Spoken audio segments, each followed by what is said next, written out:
No question, the big game today was in France, where they thrashed the Dutch by 4-0. That, coupled with Sweden's defeat away against Bulgaria, France all but through then to the World Cup next year. This was some performance from the French, wasn't it? At some stage, it looked like they were just toying with the Dutch. Well, we talked yesterday briefly in the show about the Dutch, for those that watched, and how Dutch football has just not bringing these players through anymore. Yes, some of the older players were there, Van Persie off the bench, Sneijder's there, Robben's there, but they're all coming towards the end of their career.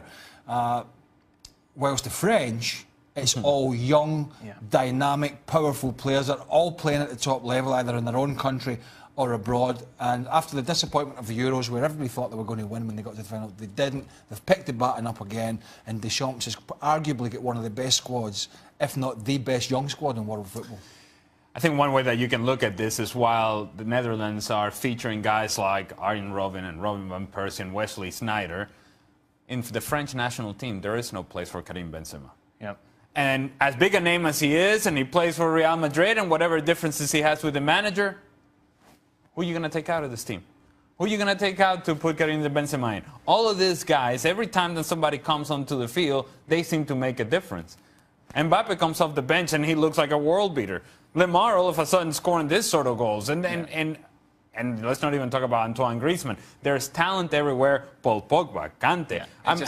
It's like you can. It feels as if you can have two French national teams and you can barely put together one Dutch team. It was always going to be a different game. 4-0, pretty much tell the whole story. I mean, I suppose you would take Giroud out and put Benzema in, but the other argument to that, I mean, that would be a clear choice if they were at club level.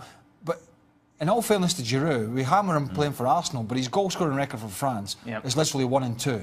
It's very good, and it suits Deschamps' style of play, and he can make the changes. So, yeah, that's how good the French are at the moment. They can leave 3 or 4 of their stars out and still field a very good side. Meanwhile, Robbo, as good as the French have been, the Dutch have just completely collapsed, haven't they, after finishing, what, 3rd in the World Cup back in 2014. It's a bit sad, really. We all grew up watching these great Dutch players, and now there's just, well, none of them. Well, there's a massive problem in Dutch football because years ago, as you just said, they were developing great players. They had the best coaches in the world, but they've been stuck in time.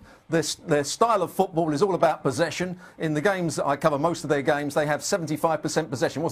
That wasn't the case tonight, but they don't penetrate with it. They pass the ball round the back. They stay in their position. There's none of this free-flowing football that we've talked about the Dutch before. They are in an absolute rut at the moment, and it's got to start with their FA. They've got to change the coaching structure. They've got to change their philosophy, because if they carry on doing the things they're doing at the moment, they certainly won't qualify for this World Cup, and they won't qualify for World Cups to come for quite some while.